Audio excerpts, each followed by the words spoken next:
Abraham, je te donne le pays des Kéniens, depuis le grand fleuve Euphrate, le pays des Kéniens, le pays des Hessiens, le pays des Jébusiens et le pays des Cananéens.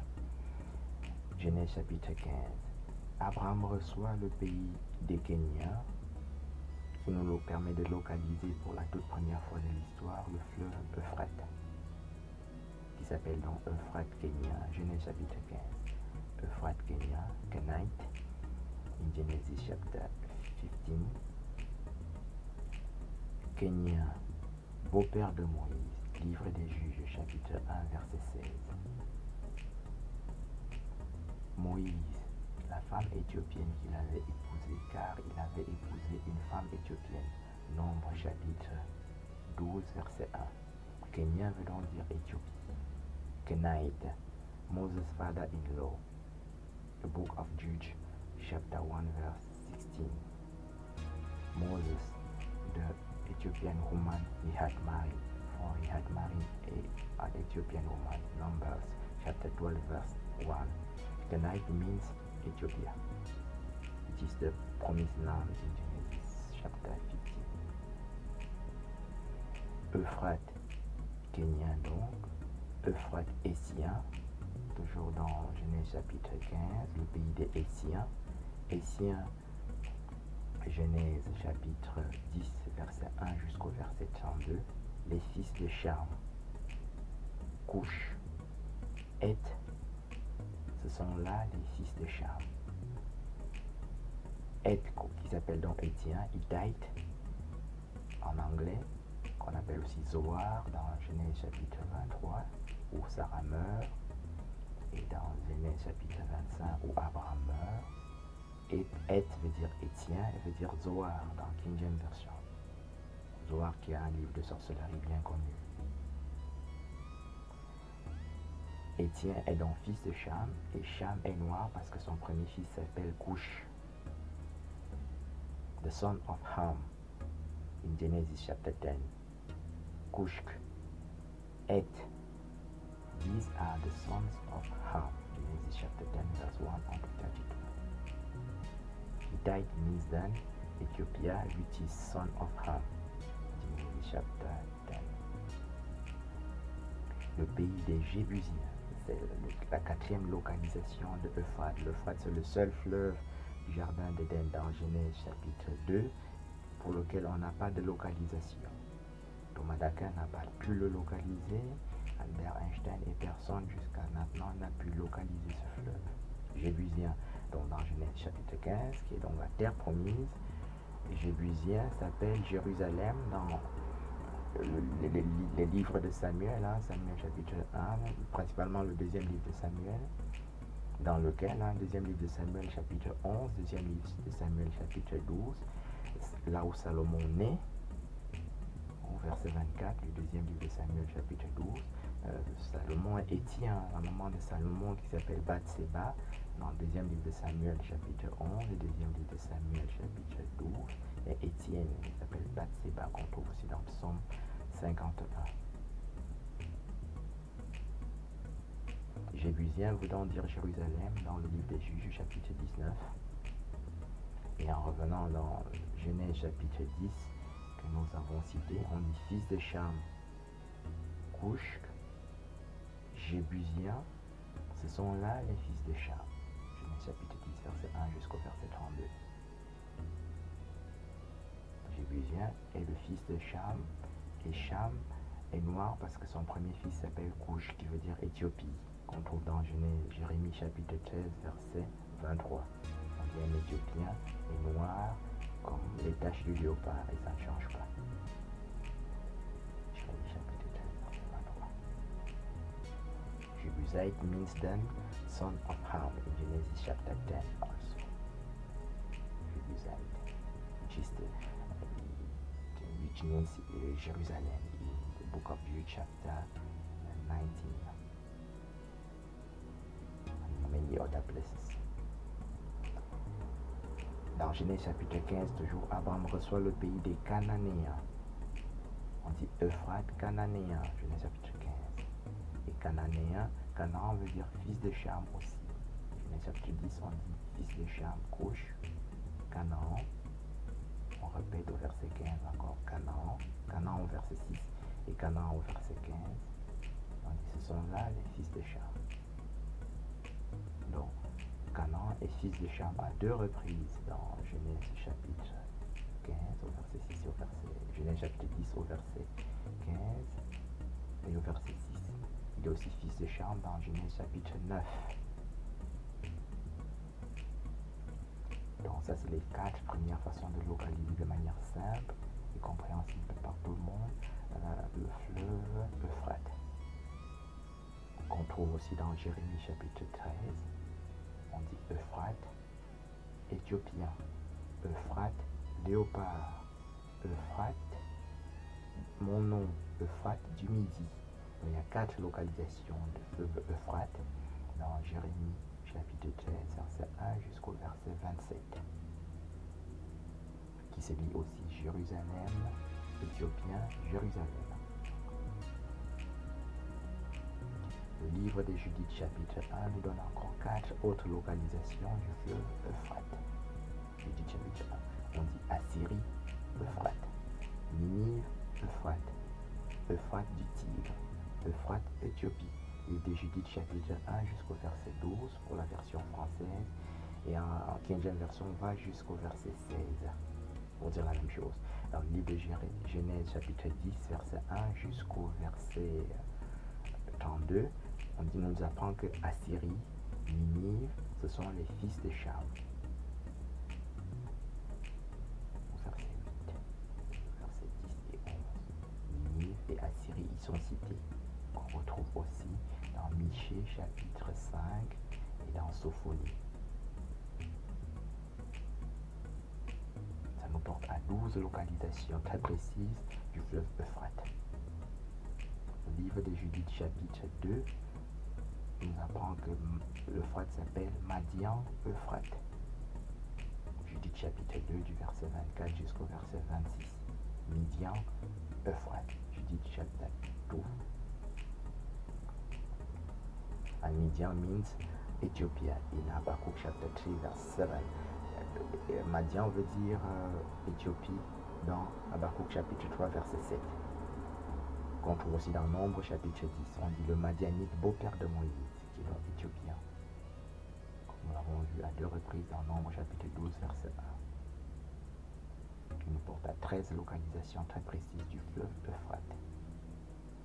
Le deuxième livre d'Esdras chapitre 13 verset 35, 36 jusqu'à 45 dit Sion, Euphrate. Sion, Sion, Euphrate. Sion au verset 35 et au verset 36. Et Euphrate au verset 45. C'est en anglais, mais ça s'écrit de la même façon. Sion s'écrit exactement. Parfois on dit Zion avec Z, mais ici c'est écrit avec S dans une vieille version, qui est la plus vieille Bible que nous avons couramment sous la main. Comme c'est Sion à 2 reprises, et que Sion veut dire Éthiopie dans Sophonie chapitre 3, verset 10 jusqu'au verset 16. On dit Éthiopie, Sion, Éthiopie, Sion, Sion. Éthiopie au verset 10 et Sion au verset 14 et au verset 16. Isaïe chapitre 18, verset 1 jusqu'au verset 7 dit aussi Éthiopie, Sion, le nom de l'Éternel. Éthiopie, dans Isaïe 18 et dans Sophonie 3, Éthiopie est aussi la montagne sainte et le nom de l'Éternel, en plus de s'appeler Sion.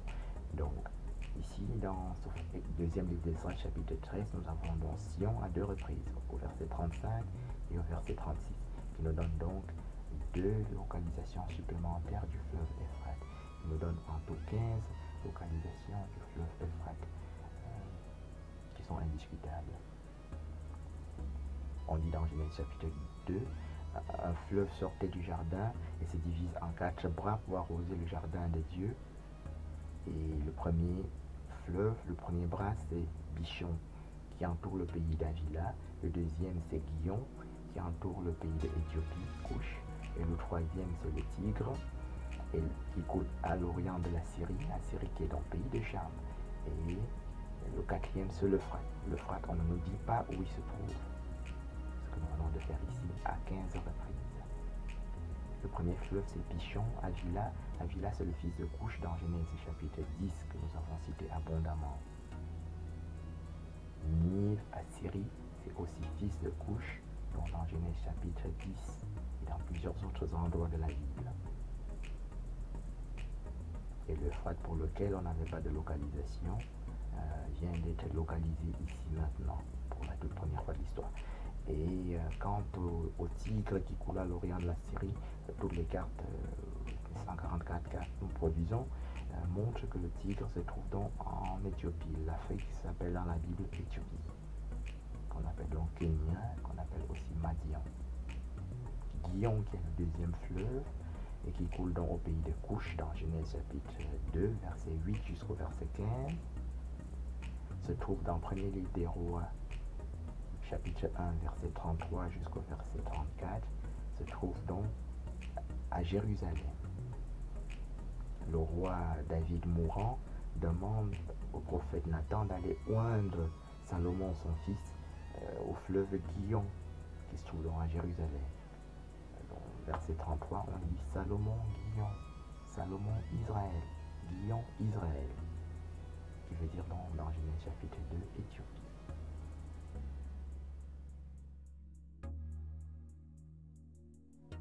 Deutéronome chapitre 1, verset 1 à 46 nous donne à nouveau 7 autres occurrences de Euphrate. Verset 2, on lit Horeb, Euphrate, Euphrate au verset 7. Moab, Euphrate, Moab au verset 5. Horeb, Euphrate, Horeb au verset 6. Le Midi, Euphrate. Cananéen, Euphrate. Liban, Euphrate. Euphrate, Horeb. Horeb ici à nouveau au verset 19. Nous avons 3 Horeb à définir. Horeb, c'est ce qu'on appelle la montagne du Sinaï, qui se trouve à Madian. Et Moïse, qui est égyptien, fuit l'Égypte dans Exode chapitre 2 et se trouve au pays de Madian dans Exode chapitre 2. Qui se lit donc Moïse, Madian, Séphora. Exode chapitre 2 du verset 20, du verset 15 jusqu'au verset 21. Sacrificateur de Madian, sacrificateur veut dire prêtre, lui donne sa fille Séphora dans Exode chapitre 2. Exode chapitre 3, on lit Moïse faisait paître le troupeau de son beau-père, le sacrificateur de Madian, jusqu'à la montagne de Horeb, la montagne de Dieu à Horeb, Exode chapitre 3, qui est la terre sainte, définie dans Exode 3 comme la terre sainte, le buisson ardent. Il rencontre le Christ. Donc Exode chapitre 3, verset 1 jusqu'au verset 15 définit donc la montagne de Dieu comme étant la montagne de Horeb, comme étant la montagne de Sinaï qui est la terre sainte. Ce passage d'Exode chapitre 3 est répété dans Actes des Apôtres chapitre 7, verset 29 jusqu'au verset 33. Horeb est remplacé dans Actes des Apôtres par Sinaï. Actes des Apôtres chapitre 7, verset 29 à 33. Ça s'appelle Madian Sinaï, qui est ici. Exode chapitre 3, ça s'appelle Madian Horeb. Dans les 3 Horeb que nous avons dans Deutéronome chapitre 1, c'est Madian Horeb. Madian voulant donc dire Éthiopie. Élie, dans le premier livre des rois chapitre 17 jusqu'à deuxième livre des rois chapitre 2, Élie le prophète fuit aussi à la montagne de Horeb, qui est dans la montagne du Sinaï. Il marche 40 jours et 40 nuits jusqu'à la montagne de Horeb, montagne de Dieu, qui est dans le Sinaï, terre sainte. Donc ça c'est les 3 Horeb, Euphrate, de Deutéronome 1.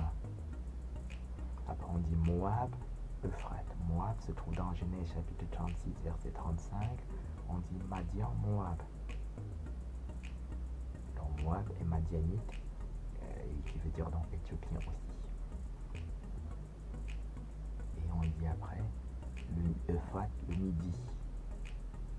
Le Midi au verset 7, le même verset 7 qui contient Euphrate, grand fleuve.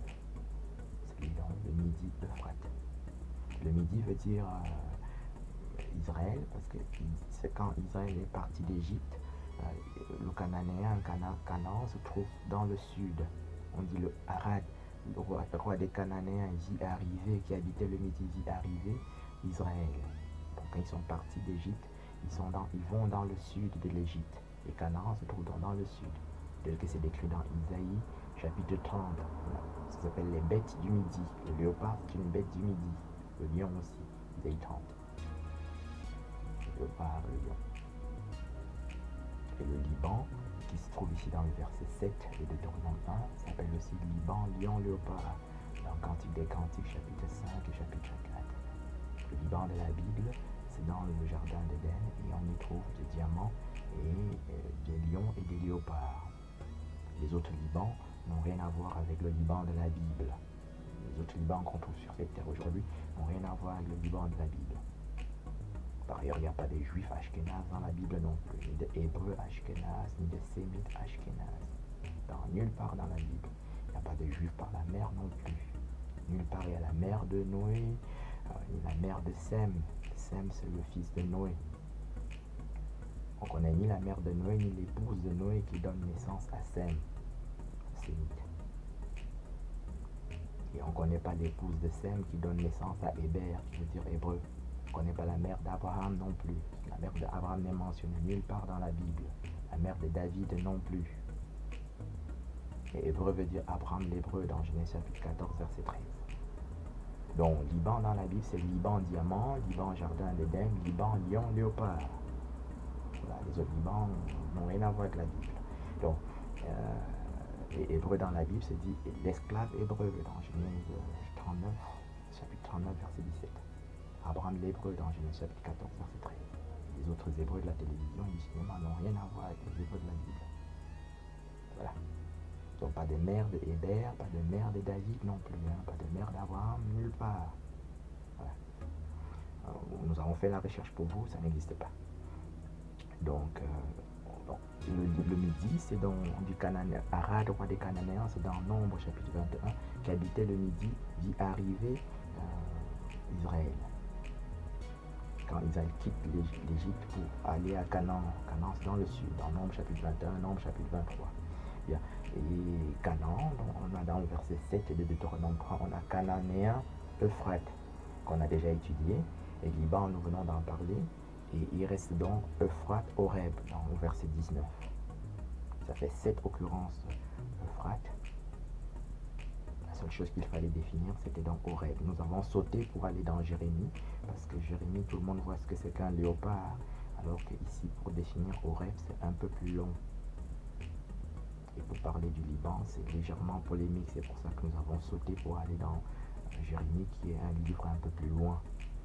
Sinon, chronologiquement, on a Euphrate dans Genèse chapitre 2, Jardin d'Éden, Euphrate dans Genèse chapitre 15, Abraham, et puis on tombe sur ce Genèse, sur ce Euphrate dans Deutéronome chapitre 4, 1, chapitre 1. Mais comme je l'ai dit, définir Horeb, c'est un peu plus long, alors que quand chacun voit le léopard, il voit très bien ce que ça veut dire. Il ne faut presque pas expliquer quand on dit Euphrate léopard, ça ne demande aucune explication.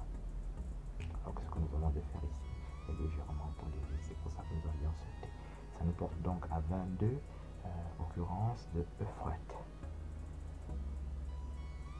Le matériel et méthode de cette étude est extrêmement simple. Il suffit d'aller dans Google et de taper la Sainte Bible.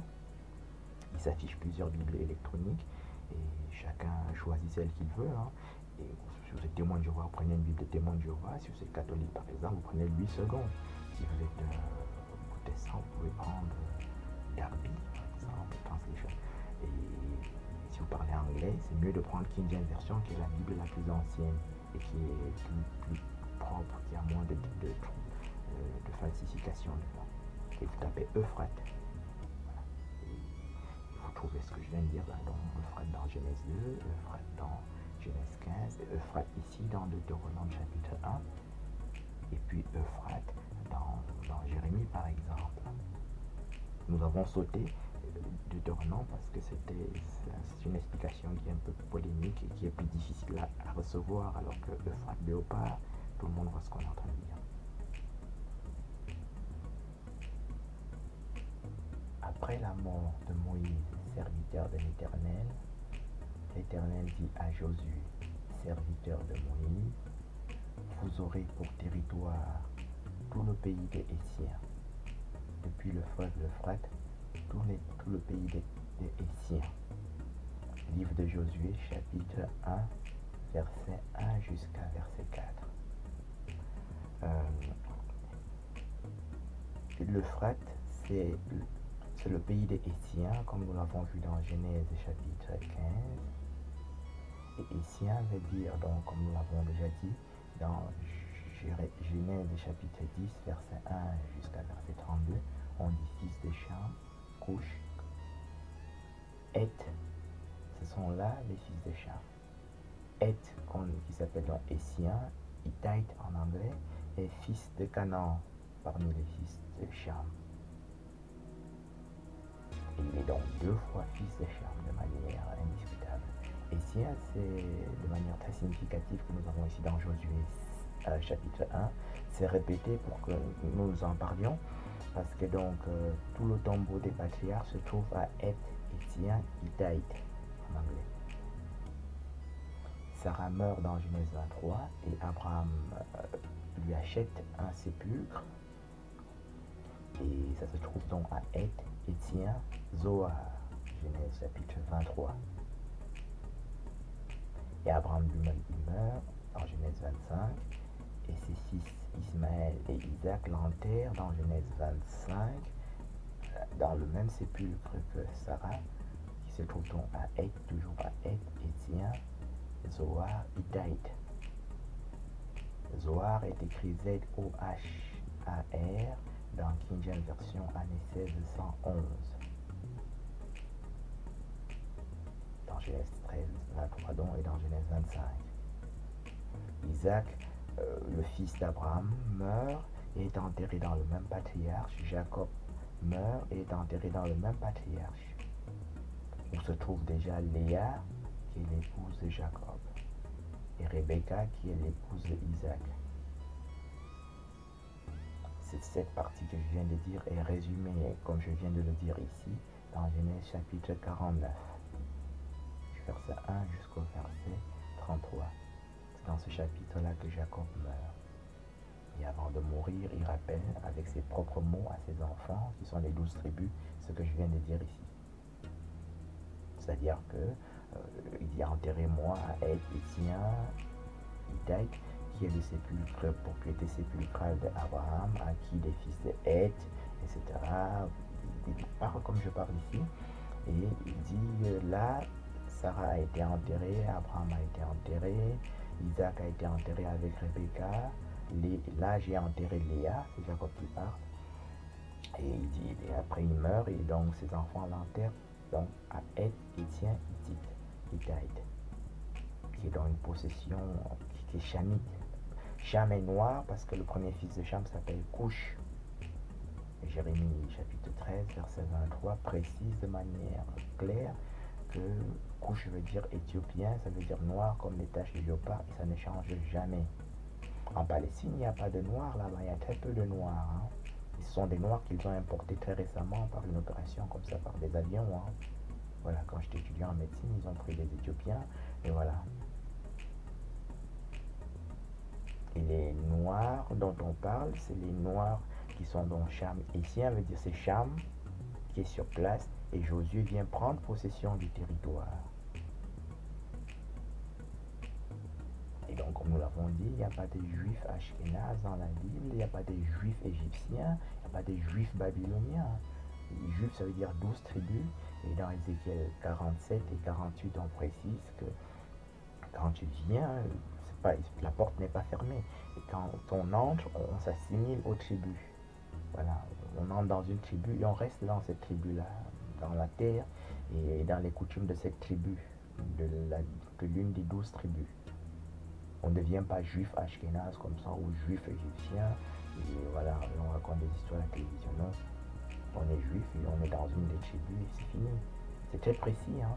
Dans Exode chapitre 12, on dit, à partir du verset 37, on dit Israël partit de Sukkot, en Égypte, pour Ramsès, au nombre de 600 000 hommes de pied, sans compter les femmes et les enfants.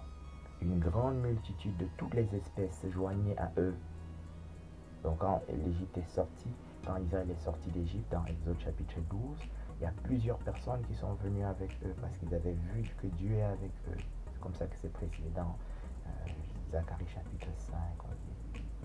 Disons, on dit qu'il y a quand tout le monde va venir se joindre à Israël lors de l'Exode.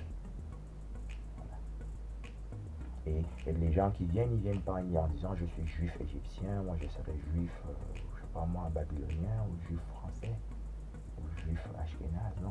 Donc ashkénaze apparaît que 2 fois dans la Bible, et dans Genèse chapitre 10 et dans le livre des Chroniques.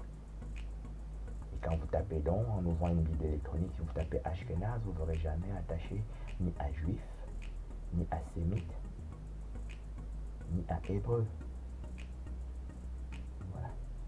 Juifs dans la Bible, c'est dans les 12 tribus qui sont résumées dans les 12 tribus depuis Ruben jusqu'à Ruben le premier-né, jusqu'à Benjamin le dernier-né.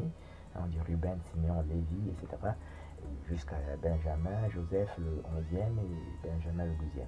Et la tribu de Judas, c'est la 4e tribu, qui est la tribu des rois. La tribu de Moïse et de Josué, c'est la tribu des Lévites. La tribu de Aaron aussi. Ruben, Simeon, Lévi, et on tombe sur Jacob, sur Judas, et dans la tribu de David et de Salomon. Dans Genèse 49, ils se trouvent tous en Égypte où Joseph s'y trouvait avant eux. Joseph le 11e fils, Benjamin c'est le 12e. C'est ça, juif, c'est ça, hébreu. Il n'y a pas de 13e tribu. Hein. Les savants ashkénazes ont déjà précisé ce que je dis là. Marek Alter, hein. Plus récemment Shlomo San, Benjamin Friedman et Arthur Koestler. Tous les savants ashkénazes authentiques, donc hein, les savants, c'est pas ceux qu'on présente à la télé. Hein. Éric Zemmour, comme ça, il est plus crétin même que Jacques Attali. Hein. Voilà. Et Albert Einstein aussi. Le savant, c'est celui qui dit une vérité, parfois qui reste méconnu. Donc, et sien ici est précisé pour nous rappeler, pour nous amener à dire ce que nous venons de dire ici. Tout le tombeau de Patriarche est faux, c'est du début jusqu'à la fin. Et il n'y a pas d'étoile de David dans la Bible non plus. Hein.